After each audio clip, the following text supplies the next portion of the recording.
The status of the Micron project at the White Plains facility in Clay is in new focus as we continue to cover the economic troubles of the company.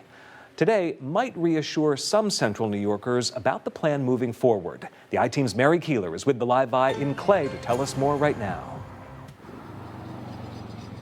Well, right now, this whole vast area is the White Pine Commerce Park, and it's just a big plot of land as you drive by right now. But soon, thanks to help from hopefully the Federal CHIPS Act, according to Micron, and also an application that will be incoming to the Onondaga County Industrial Development Agency, this whole site will soon be home to one of the largest investments in American history of its kind.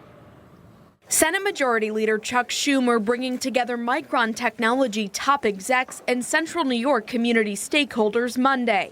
He helped write the federal green chips bill, making way for the company's proposed $100 billion investment to build a chip fabrication plant in Central New York. Micron will still have to apply to get that federal chips funding.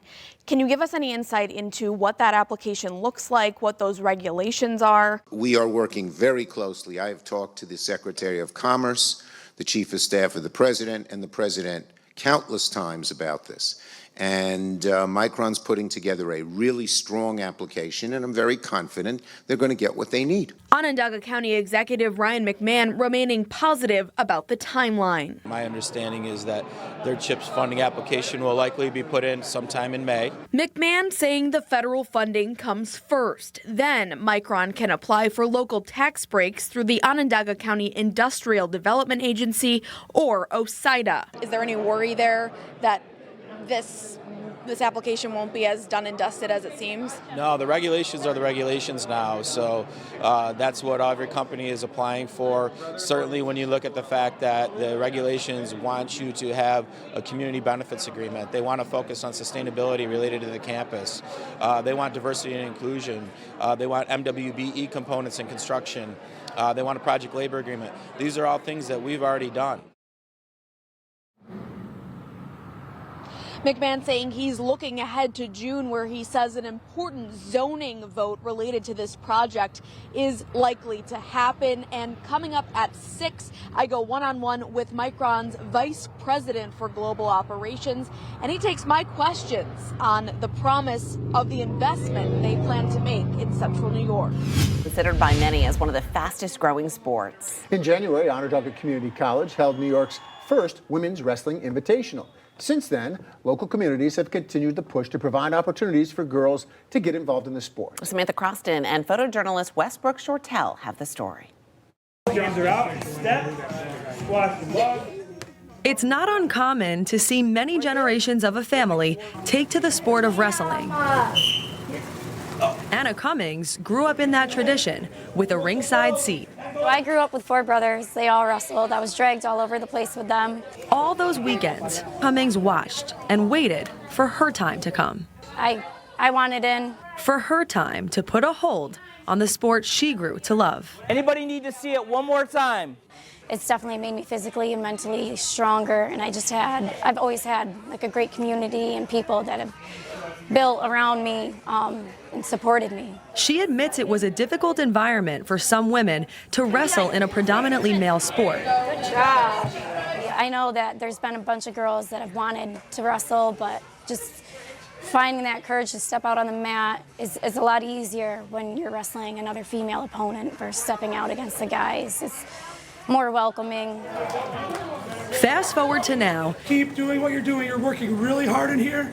You're taking the girls wrestling to the next level. Takedowns are still worth 2. But pink, ponytails, and pinwheels are in a lot more wrestling rooms. In Baldwinsville, one youth club is having sessions focused specifically on getting young girls like Kendra McDowell involved in the fun. I like girls wrestling. I like the flow when you bend your knees and your hands are like that. And teaching them phrases that inspire a can-do attitude. Kendra's favorite? The one we say good power. The sessions are led by Jeremy Callie and Larry Klein, alongside Cummings. All 3 are former wrestlers.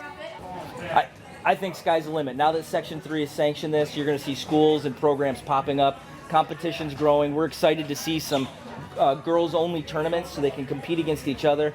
It was the great Dan Gable who said, once you've wrestled, everything else in life is easy.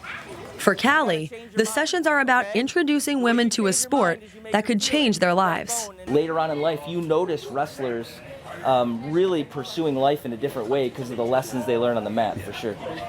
In Syracuse. 1, 2, 3, go! In Syracuse, a 10-year-old boy is recovering from a bullet wound, and the Onondaga County District Attorney confirms shots were fired from a car on South Geddes Street Saturday evening and struck the child in the leg as he was leaving a barber shop. And as this trauma of city street violence continues, Mayor Ben Walsh prepares a new budget, calling for new money to try to stop it. CBS 5's Connor White is in right now with the latest.